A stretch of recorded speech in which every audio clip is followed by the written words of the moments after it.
Bonjour et bienvenue dans cette conférence. Alors pour les personnes qui arrivent, vous pourrez poser des questions tout au long de cette conférence en bas à droite de l'écran dans l'espace de chat. Et après la fin de l'intervention, j'en profiterai pour vous répondre avec notre équipe. Voilà. Alors nous allons parler d'interculturel pour mieux comprendre les règles de travail quand on est français et travaillant dans une entreprise allemande. Ce qui va nous intéresser plus particulièrement maintenant, c'est le rapport au temps. Alors on dit que les Allemands sont monochrones, là où les Français seraient polychrones. Alors qu'est-ce que ça veut dire? C'est un élément essentiel pour essayer de comprendre la façon de travailler d'un Allemand.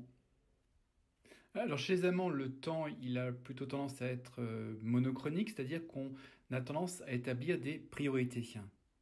Les Allemands perçoivent donc le temps comme quelque chose qui permet d'établir des priorités. Donc on va dire que le temps, il est linéaire et qu'il est compartimenté.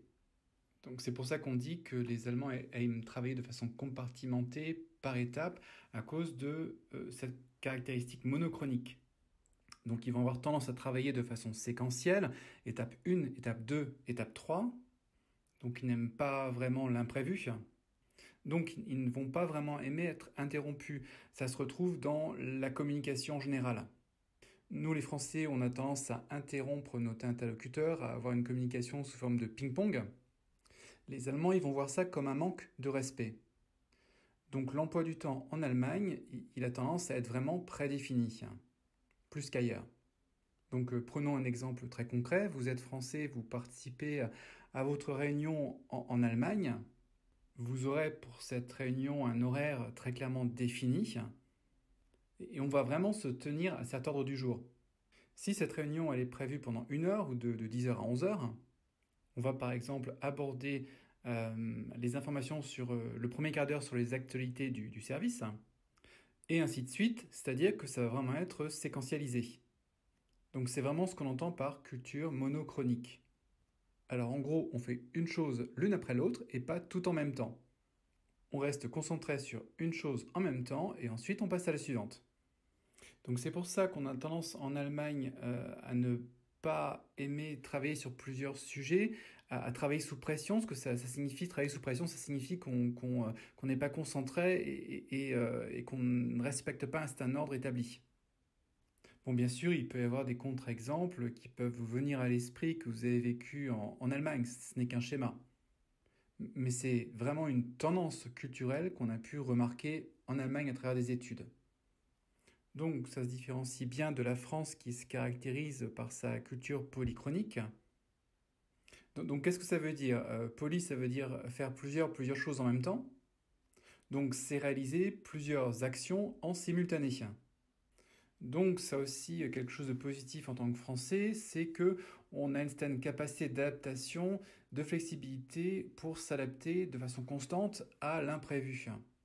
C'est en fin de compte la capacité à être à cheval et à gérer plusieurs projets en même temps. C'est rester créatif et puis l'emploi du temps, ça va être une simple orientation globale.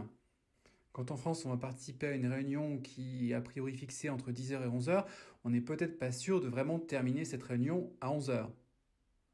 On a un ordre du jour, mais il peut être quelque part aléatoire.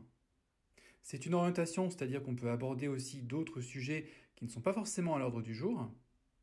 Donc mon conseil, c'est essayer de conserver ça en tête quand vous êtes dans un contexte de travail allemand. C'est vrai que ça peut vous paraître un petit peu rigide, un petit peu strict quelque part. Mais c'est une manière, en fin de compte, pour les Allemands de comprendre l'efficacité et de travailler efficacement au travail. Donc la culture polychronique, vous l'aurez compris, ça a tendance à relever un petit peu du comportement latin. Donc là, il s'agit encore d'un schéma sortant d'études, donc c'est une généralité. Vous vivrez aussi les exceptions. Donc les Italiens et les Espagnols vont entrer dans ce schéma de la polychronie, c'est-à-dire qu'ils sont capables aussi, a priori, de gérer plusieurs choses en même temps, d'aller un petit peu dans toutes les directions. Maintenant, si on vient à la réunion, les décisions en France, elles ne se prennent pas forcément lors de la réunion. On peut en discuter avant la réunion, mais aussi pendant la réunion et après la réunion. Ça, vous allez moins le trouver en Allemagne, ce genre de prise de décision avant, pendant et après.